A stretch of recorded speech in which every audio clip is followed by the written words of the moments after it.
Nimetamani kwa hamu kubwa kuila karamu hii ya Pasaka pamoja nanyi kabla ya kuteswa kwangu. Maana nawaambieni, sitaila tena hadi hapo itakapokamilika katika ufalme wa Mungu. Hii ni Alhamisi Kuu.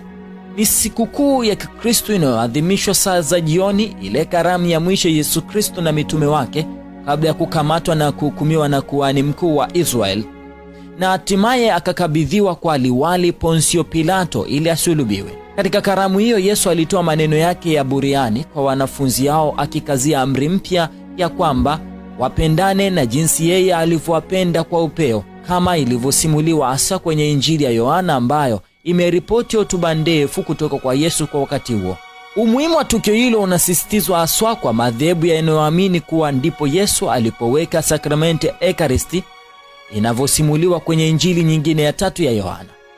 Umoni wazi kwamba karamu hiyo ilikuwa ni ya Pasaka ya Kiyahudi, lakini Yesu aliitilia maana mpya, akihusisha na kifo na ufufuko wake, akisema, huu ndio mwili wangu unaotolewa kwa ajili yenu. Fanyeni hivi kwa kunikumbuka. Badala ya kuendelea kuwa na ukumbusho wa Musa na jinsi alivyookoa Waisraeli kutoka Misri. Tangu hapo Wakristo hawajaacha kufanya hivyo mara kwa mara, hata kila siku. Ibada hiyo ambayo inaitwa liturujia